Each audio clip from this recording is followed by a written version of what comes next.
interviewet vil foregå på engelsk, og velkommen til alle dem, som sidder på Instagram og lytter med derhjemme, fordi det bliver faktisk streamet live, det her.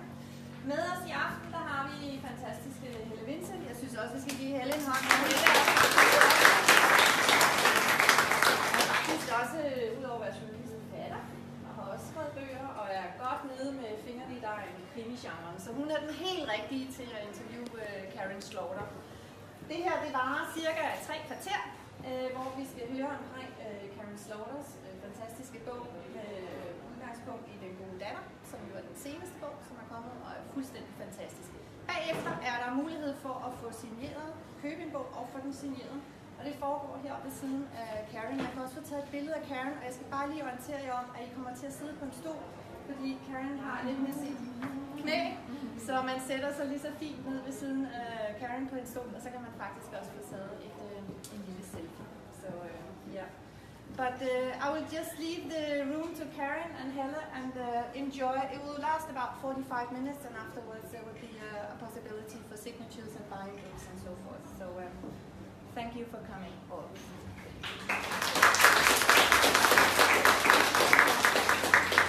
Okay, good, and thank you for having us. I have been looking very much forward to today, and I thought that I would start out by mentioning that in the thank you part of the book, you thank the employees of HarperCollins in Denmark. But I think that we should also thank the director of HarperCollins in Denmark, because it's actually because of her that you are here. Oh, Alice, come back. Alice, and she's running away. Because this is what happened. Karin said that if Alice put a watermelon on her head, she would come to Denmark. And what did Alice do? She sent a picture of herself with a watermelon on her head. And I need to ask, why did you ask her this? Well, so she has a really cute dog named Lucky, and she sent me a picture of him with a squash on his head, cut into, like a helmet. And I felt really upset on behalf of the dog. It was really humiliating for him. And in the picture, he's just looking like, Save me. and I thought, well, why don't I do that to Alice? And so I did. And her daughter got to do her makeup that day because she assumed, everybody would be looking at the watermelon. So be sure to look at her makeup when you see the picture on Facebook. Good. So thank you for asking that of her and for actually being a trooper. We are not here though only to talk about watermelons. We are also here to talk about the good daughter, Den gode datter, which is such a great book. For those of you who haven't read it yet, I can just tell you that it is about a father who's a lawyer. It's about a family living in Georgia. The father is a lawyer, quite a controversial type, and there are 2 sisters, aged 13 and 15, and a mother. And one day these gunmen shows up, kills the mother, buries the oldest sister alive, and runs after the younger sister. And then fast forward 28 years, due to a school shooting, it sort of all comes back and the story takes off, and a lot of secrets unravels from there. How did you get the idea for this one? Well, when I was writing my Grant County series, which is where I first started writing about Sarah Linton, she had all these really wonderful scenes with her mother and her sister that I enjoyed writing. And I'm the youngest of 3 daughters, and I really enjoy writing sister relationships because if you have a sister, you know this. She's the woman that you love most in the world and who you really hate at the same time. And I thought, I want to write about that kind of relationship, and this presented itself to me in the form of the mother, because I wanted to talk about a woman whose impact is felt throughout the entire story, even though she's not there. Because when I was thinking about this story, a woman who was my mentor from the time I was about 13 years old, she was my English teacher in school, had just passed away from cancer. And she was a very, very intelligent woman, but she was also a difficult woman. She thought everyone's English should be correct, and she was not shy about correcting your grammar if you said something incorrectly. And even when she was on her deathbed, the week she was dying, someone presented to her these beautiful chocolates, and I went to visit her, and she showed me the note that came with the chocolates that described them, and there was a grammatical error in the note, and she made me promise to write them to let them know. So and I loved her for that. She was very exact, you know, very black and white. This is the truth. This is not. And a woman like that, you know, if she was a man, she would be president, right? Someone really smart and driven and all. But because she was a woman, she was considered, you know, kind of a problem. And living in this very small town where she raised her daughters, she stuck out. I mean, she wasn't normal, and she wasn't really celebrated for that. So I wanted to write about that kind of person, and the story just presented itself as a good way to do that. So you actually had the mother as as your starting point. Absolutely, and you know, there's something about a woman like that that's usually very driven. Right? They have a really strong will to do things and do them right. And that really inspired the opening of the book, because she's timing her daughters. They're trying to do a relay. And when they don't do it in the time or do it correctly, she just gets gets very angry and just says, that's it. You know, if you're not going to take this seriously, I'm walking away. And this...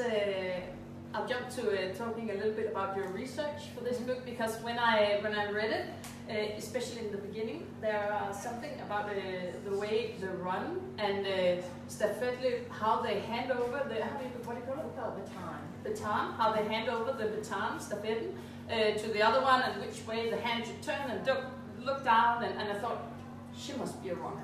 Otherwise she could not have known this. And I don't know why I thought so, because I read a lot of things that I know absolutely nothing about. But you are not. You just do your research. But you know, when you write a book, it's sort of like when you're studying for your college exams. You know more about math and science than you'll ever know for the rest of your life. Yeah, and then it sort of slips right. Yeah, the minute you finish. So with a book, it's like that too. And I talk to coaches and running coaches, and you know, I had to be very specific, because it had to be, I know some people might read this and say, well, my daughter doesn't run that fast, or, you know, my daughter runs faster, or so I had to get those numbers correct. And that was really difficult for me, because I'm horrible with time, especially in my books. That's why in my series books, you'll see it's Sunday, Monday, Tuesday. If I don't do that, everything happens in one day. So it's like, oh, they're going to sleep now. So, you know, I'm constantly putting these obstacles up for me by doing timing things. And later there's someone who's swimming. And I am a swimmer, but I don't time myself because I'm extremely competitive. And I almost tore my rotator cuff trying to beat my own time, which is really stupid if you're a writer, because you kind of need to and sign books and things. So my doctor's like, well, you could, you know, beat your time, or you could continue to write. And so I can relate to that. I have a 6-year-old son, and yesterday he made we played soccer against each other. He scored the first goal through my legs to net, and I had to win. Yeah. Because he did that to me. Because that competition person, you cannot, even though it's a 6-year-old boy, cannot take it. Yeah, no one plays games with me. Yeah, no exactly. So but we'll never play Monopoly. My sisters would not play Monopoly with me, because I would stay there for 3 hours and just wear them down. And let's talk a little bit about your sisters, because when I read this book, that's one of the things that really, also after finishing, that really stuck with me, the relationship between the sisters. Do your sisters read your books? Do my sisters read? Your books. Well, they're, as far as I know, they're illiterate. No, I'm kidding. Well, I mean, so they're my older sisters, so they're not as smart as me, or they're not as attractive as me, let's be honest. And I mean, my parents didn't really love them like they loved me, so. But apart from all that, Yes, and you would think I would feel bad for them, but I don't, because, I didn't choose to be the special one. But what's interesting to me, and I think probably all families do this, there's some point when you're spending time together where you see each other at a certain age. And my sisters will always see me, I think, at like 10 years old when I was tattling on them all the time and getting them in trouble. Because I would get in trouble and I would save things. I think this is why I'm a good crime writer, because I can really hold information. And my dad would be like, oh, did you take that last piece of chocolate? And I would say, oh, did you see my sister kiss that boy? And here's his phone number. And, so I was, that's the kind of, I was a horrible little sister to have. But and I see my sisters as very bossy and opinionated and not very clever, which is held into their adulthood. But that was what I thought of them when I was 10 years old. So I think we fall back into those roles when we see each other.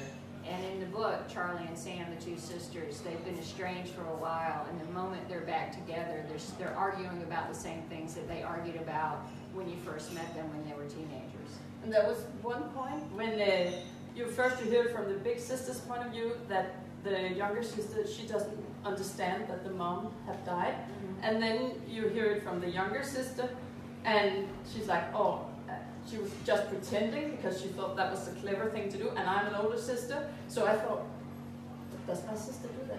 Is that what younger sisters do? They pretend they're not so smart just to get they won't die. Otherwise, they would be eaten. What else have you, what specific things have you used from your relationship with your sisters in this book? Well, I don't do it exactly. My sisters and I were terrible to each other. We would hit each other a lot. I broke my sister's leg once. I told her I was going to do it, and she didn't believe me. And then I did it, and she believed me. We used to hit each other with clothes. We saw that Mommy Dearest, we saw that, and we're like, what a great idea. I wonder if that hurts. So we were really horrible to each other. Yeah, it sounds like it. Yeah, but I think a lot of sisters are horrible to each other. Yeah. At least we were physical, because I had friends and their sisters were like psychologically torturous, right? They would just wear them down, and over time they would just be like a little shell of themselves because they were so terrified of their sisters. But with Sam and Charlie, I mean, it's mostly the kind of bickering that they do, and the fact that they're very, very accomplished in what they are. They're both lawyers, but they're different types of lawyers, and one of them doesn't necessarily respect the sort of law that the other practices. And, the fact that they disagree on such a basic level as what they've chosen to do as a career, and that one of them chose to stay at home and the other chose to go away, and all these different, choices that you just make as a human being, they've taken personally. And I think that happens also with families. Like if one person moves away, you think, oh, they must be moving away from me, not what a great opportunity for them. And when you write, do you identify with any of the characters? I do when I'm writing them. Yeah. There are 4 different chapters in this book where the same scene is told from a different perspective, and I really keyed into their emotional responses there, and I think that's pretty common with writers, with good writers, where you can act. As a reader, you feel like this is a real person, and the author must have felt that way too. And I'm very careful when I write to make sure even a person you may not need to know is still someone you understand, right? There aren't any secondary characters in my books. They all have these fully formed lives, and when they walk onto the page, you feel like, hopefully, if I've done my job, they're a real person. And that's how they feel to me when I write about them. And I read that you have the whole story for a book in your head before you start writing. Is that true? Well, I have most of it in my head, and then I kind of think about it for a while and figure out what I'm going to do. But it's very important for me, just because of what I'm writing. I write crime novels, and the thing everybody loves about crime novels, other than the sex and violence, is that at the end, you know what happened, right? You know who the bad people are. You know, hopefully they're going to be punished. There's some sort of reward at the end for reading the book.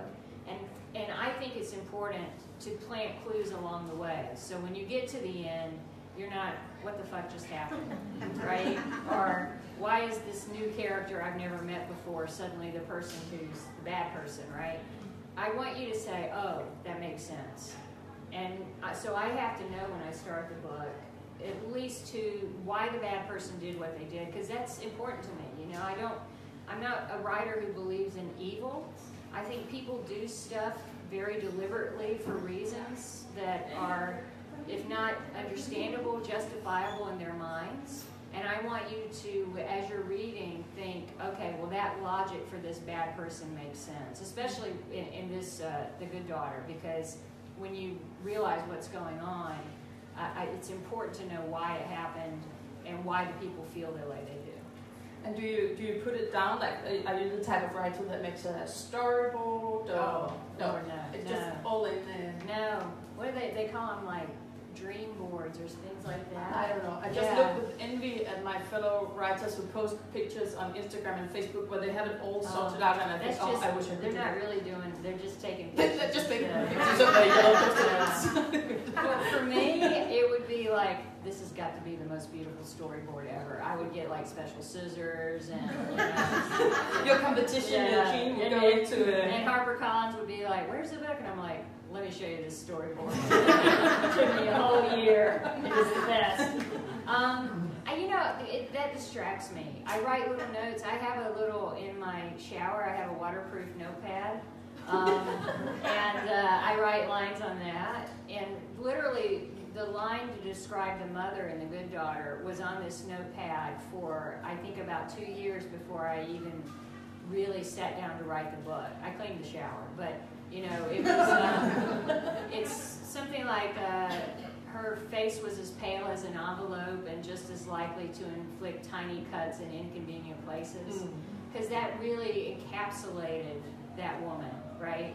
And so that's a line. And my book that I'm working on now, which is coming out next year in 2019, is going to be a Will and Sarah novel. And that idea has been on a page in my notebook for about 3 years. You see people going, yeah, yes. Where do you live? Where's your shower? Good, because that's one of the things that we just needed to talk about. Are they coming back? Yes, absolutely. And both of them are coming back. Absolutely. Yes. And Sarah's mother is in this. Ooh. Yeah. And one of my readers who wrote to me on Facebook asked her if they're gonna live together and if they will keep on living together. Now, I don't know. Sort of answering back. I'm not sure she's actually gonna. No, I'm not gonna answer that. No. I would. Fair enough with them, but in this one you talk about you see the story from different angles, and that's one of the things which really impressed me when I read it. Like you read something and then you see it from a different point of view, and you can see that it's the same reality, but that it's like seen from another another perspective. For example, you read about it. I won't reveal too much, but you read about the younger sister, and it's like, the older sister is dead. And then I was like, but I read, did they write something wrong on the back side of the book? No. And then all of a sudden she comes up and they have totally different interpretations of things. Is that something you plan beforehand, or does that just come to you during the book? Well, that was something I planned because that's really the heart of the story. You know, I always try to I would have kicked you or something. I always try to key into where the emotional points are. And it's a mystery through the story, so don't give much more away. And I was very deliberate in that. But the thing is, history is not fixed, right? I mean, certain things like dates and times and the Battle of the Bulge or whatever, all that is, but perspective is something that can change. Like right now in America, we think George Bush wasn't as bad as we thought he was. Right? I mean, so, you know, even things that I used to have these arguments with my father because he would say, oh, I met Jane you went to school with, and I'll think, no, I don't know Jane. And he'll say, you know Jane, you went to school with her. And I'll say, no. And he'll say, yeah, she was in school with you. And I'll say, oh yeah, I remember Jane. And I'm just thinking, shut up. I don't, you know? And so I think everybody has, their memory is different. Even tonight, I mean, you might look at me, a photo of me later and say, I didn't realize she was so young and thin. But I like playing with those different perspectives because, you know... Pretending you're not so young and thin. But I love playing with those different perspectives. And now it's really popular to call them unreliable narrators, but I don't think of them as unreliable because that is their truth. When they're in that moment, that's what they're seeing. And is it something that you could have done in your first book? I don't think so. But you know, my first book, I can't read it because I'm such a different writer now, and all I want to do is edit it and change it. But then that would completely change the story. You know, a question that authors kind of get asked a lot is there a book you wish that you had written? And I always say no, because if I think of my favorite books, like To Kill a Mockingbird or, you know, Gone with the Wind or something, I would have written that completely differently, and it would have changed the story. And I think as a testament to who you are just as a human being, you have these books that exist. And at that place, in that time, that was the best book I could write. And that's why when I start a new book, I always think, this has to be different than the one before. It has to say something new, and it has to be my level best at being better than the last one. Because otherwise, why am I doing this? You know, I could just write. I could still be writing Grant County stories about murder in this small town where so many people are dead by now that no one lives there. Or I can take risk and write something like The Good Daughter or Coptown or my new book that's out later this year, Pieces of Her, which is completely different from anything I've ever written. And that's what's fun for me. I know people say they want a Will and Sarah every year, but I want the Will and Sarah books to be fantastic. I want everything you love about them to always be there. And I can't do that every year for you. So I appreciate your patience in waiting through me writing these standalone novels, but it really helps me in a lot of ways bring Will and Sarah new interesting stories. And what can you do now? Where have you gotten better, if you can see it yourself? I think primarily when you're writing your first book, your biggest concern is this will never be published, and it's terrifying. And then your second book, your biggest concern is it will never sell as many as the first one. And then your third book, you're still a little uneasy because you're thinking, okay, well, I've had two. You can't do three. That somebody's going to figure this out, right? So by now, what is this, 300? I feel like, okay, well, yeah, they'll keep publishing it. But I also feel the weight of responsibility. You know, when I first started writing about Sarah, I very deliberately wanted to write about a woman I wasn't seeing much in crime fiction.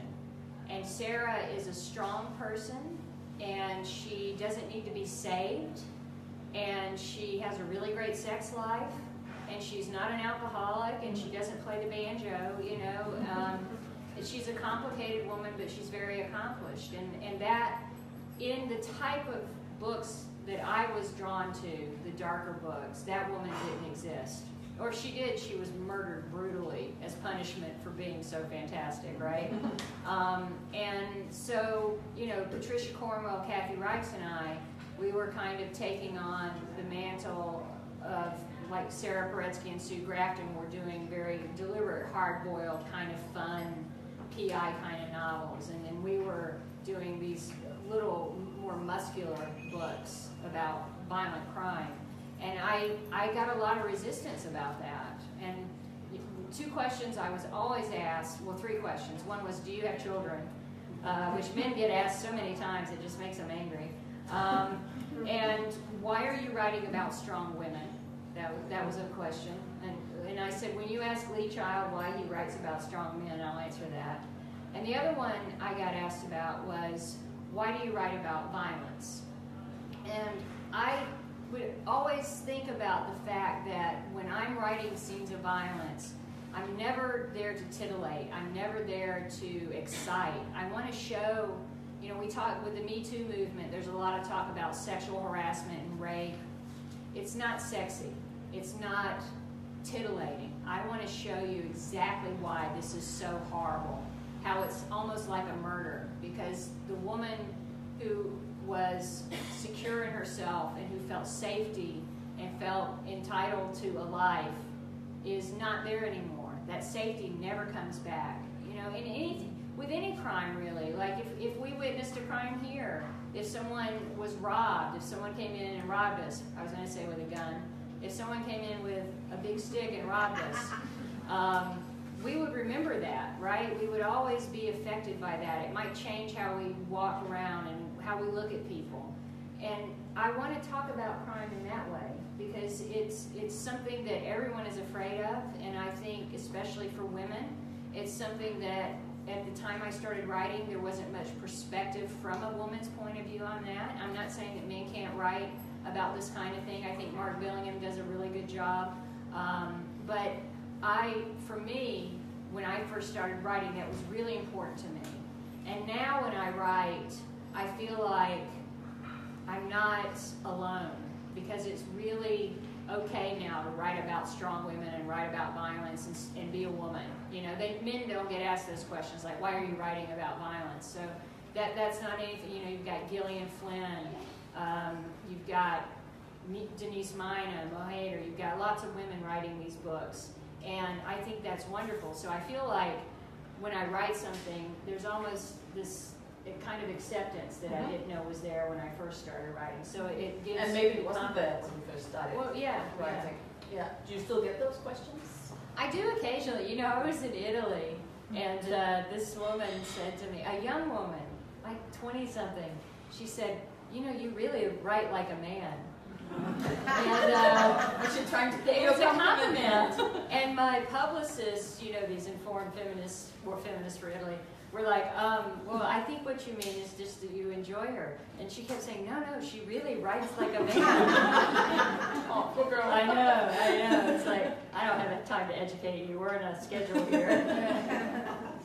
And speaking of schedule, I'll move on because I asked some of my readers to people who follow me on Facebook. I asked them if there was anything they wanted to ask you. And I brought some of the questions, and well, one of them I thought was quite funny because she writes, "Where is your cabin where you write?" And then she adds, not the exact GPS location, and then adds, but almost. Pass. Well, it's in the Blue Ridge Mountains, which is about 2 hours outside of Atlanta, and it's not on GPS, which is wonderful. You know, so the police and fire people can't find me. And my father is right down the road. He built my cabin and he built his cabin. So, you know, when I'm in the throes of writing, sometimes in the morning I'll wake up and I'll open the door and he's left soup for me so that I have something to eat. Yeah, he's a great dad. You wouldn't want to date him, but he's a great dad. But it's a little bit like the dad. I don't know if he's anything similar. He's a little bit like that. Because I get that feeling like, oh, he's a great man, and oh, I really don't want anything to do with him too close. Well, wouldn't want to date him. That's yeah. Okay. Oh yeah, and she asks about the cabin. Are you not afraid of snakes there? No, you know, it's not snakes. We have flying squirrels. It sounds like a cartoon, right? But they really are. They have like wings. They can't fly up like a bird, but they coast, and they get in the attic. And it's very quiet up in the mountains and very dark. And you know, when I'm about to fall asleep and I hear them scratching in the walls, and because they get inside the roof and things like that. That's pretty scary. And then one of them wants to know, what is the greatest adversary that you faced as a writer? Well, you know, I think just the challenge to keep writing at this level. And, you know, I remember when I was a poor student, and I would save up money to buy my favorite author's book. And if it was bad, I was furious. You know, because it's not just the money, it's like the time. I would think, you know, I was making like, I don't know, $6 an hour. And for me to work 3 hours for this book and then spend 4 hours reading it, I was a slow reader. That you've wasted my time because you're a really big author and you know that they'll publish your book even if it's shit. And because I'm pretty sure they knew it. And so I'm just really conscious of that when I start my books, is that I'm really grateful for my life and to be, even though it's very hot, here in Copenhagen. When I got here yesterday, the weather was really bad and I had plenty of time to walk around, but today I've been stuck in the hotel doing interviews all day, and everyone has said how beautiful it is, and it is. I'm glad to see it out the window. But, you know, I'm very mindful that I owe my readers, that I need to make sure that I'm writing books that at least I can say, even if you don't like it, which don't let me know if you don't like it, but even if you think it's crap, you know I really tried my best. And if I've done something new and you don't like it, don't think that it's because that author, she's just, you know, letting them pay her and she'll write any crap. And I really think my most important job is to write the best book that I can write. And that is something that I work very hard on. And I never want to feel like I'm coasting. I always want to challenge myself. So that's the biggest obstacle for me, is my own head. I mean, we were talking about being competitive. I'm extremely competitive against myself. And I take it very personally, what I'm doing, and I want to be good at it, and I don't want people to be disappointed. And if they are disappointed, I want to be able to say, But I tried. Yeah, I tried. Yeah. And what about because when you're talking about the responsibility you feel, and probably more and more so getting more famous, I said with Andrew Agassi in my head, in his book Open, he talks about, you know, the responsibility he also feels to the people on his payroll, like all the people who help him and who's there on his tour, and you sort of have that same, you know, you have people who on the publisher. Yeah. Do you think about that? I do, because you think of it. A lot of people will say James Patterson is a really horrible writer, but the fact is that James Patterson is a massive industry in publishing in America and in a lot of countries, and people love his books, and because he sells so many books, that publishing house can take a risk and buy a new author that you may love, right? And because publishing houses are businesses and they want to make money, that's a really horrible thing to realize when you're a writer, because you grow up thinking, oh, they just love reading. No, they love money. And so I do feel that responsibility, because I know, you know, if people don't like the book, it's your fault. This woman will be out of a job, specifically here in Denmark. So buy it anyway is what I'm saying. Yeah. Yeah. And I know that some of the biggest Danish writers, they also have it with you know, postponing deadlines. Like, okay, if we postpone to next year, the next Årsregnskab, that's maybe somebody's gonna lose their job. Yeah, well, I always think about my translators, because they have to translate it fairly quickly, especially my Dutch translator. She's very exact. I love her. She's been translating me for years. And a man named Heinrich translates me here. And they ask me lots of questions, and that's great, because the ones that don't ask questions, I always think, you have no idea what.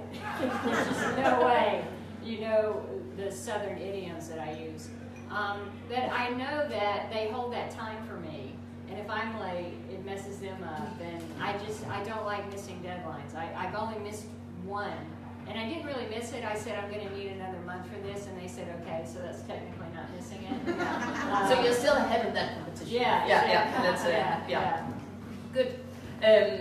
I asked people on Facebook if they could come up with a question that you have never had before. And I thought that would be kind of hard because you probably gotten asked everything. But I think one of them managed.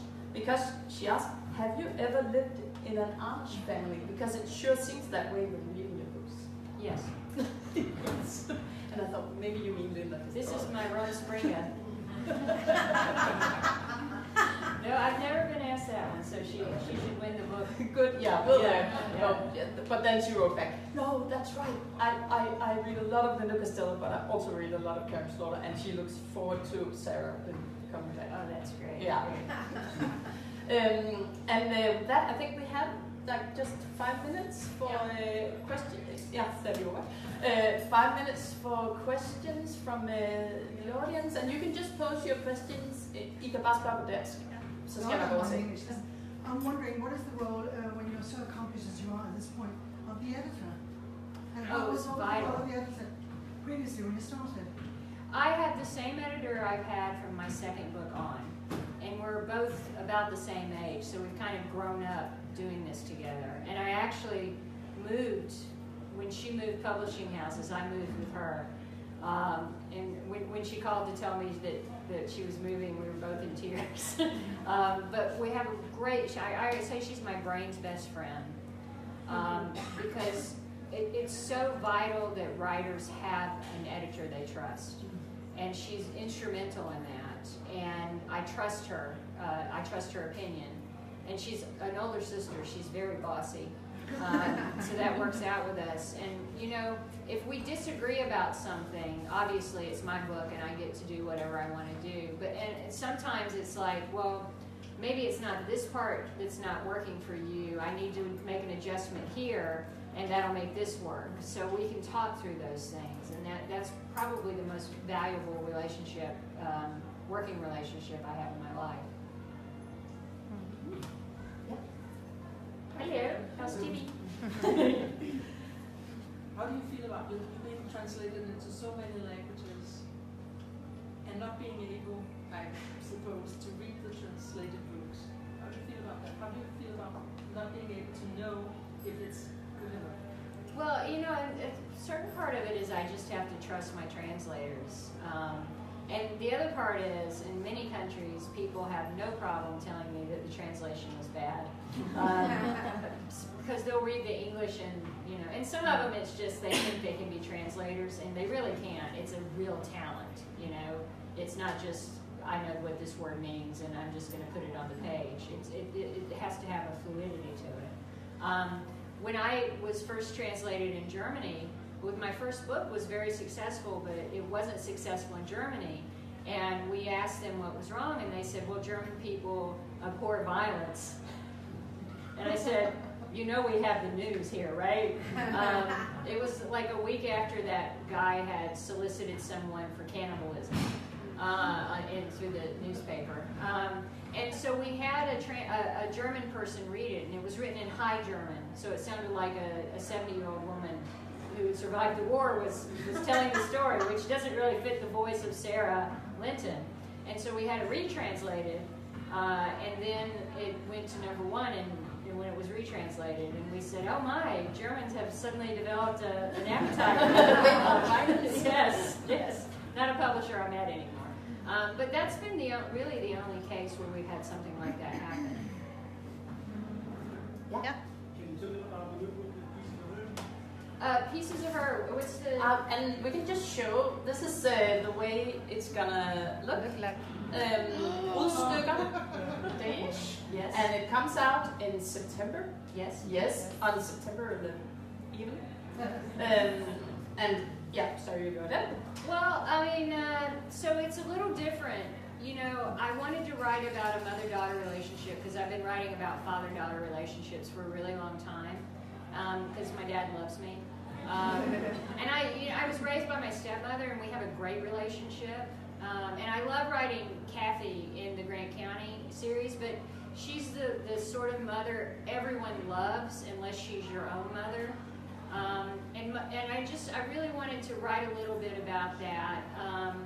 It was one of my lines I wrote down in the shower, was it's a truth universally understood that if your mother says your hair looks good, what you hear is that your hair has looked horrible for every day until now, right? There's no benefit of the doubt there. And that really was the springboard into the story. Of course, the first chapter, something horrible happens. It's a thriller. But it's really about, I don't want to make it sound like I'm staring at my navel talking about emotional journeys and things like that, because that's not why you read crime fiction. But it's got a lot of twists and turns in it, and I had a lot of fun writing it. The thing is, when I wrote The Good Daughter, it was so emotionally draining, and I thought, I had this interviewer in Holland who's interviewed me a lot of times, and he had the book, and he threw it on the table, and he said, "How are you going to top this?" And I smiled, and I'm thinking, you asshole, because I hadn't really thought of that question. And so I just had to push that from my mind and just write the book I wanted to write at that moment. And I wanted to write something a little lighter, with a lot of, twists and turns, and just a fun kind of read. And that's what that is. So I know I'm not telling you much about the plot. I'm really horrible at describing my books. When people say, "What's it about?" I say about 500 pages. I think we have one last question. Okay. Can you take one for we have two last questions. Okay, two. I really love your standalone books, especially in Scotland. Will there be a book like that in this Me Too? Maybe. So would there be if you didn't hear, a follow-up to Copland? Maybe. I mean, I really love the characters. I'd like to take them into the 1980s. I think that would be a lot of fun. Because this was like the moment when everything was going to change for women. Kind of like where we are now. But with more sexual harassment. It's just a matter of finding the right story to tell. It was kind of shocking for me to read if that is a true picture of USA in the... Absolutely, for me too. Yeah. They have to have the husband or the brother's acceptance.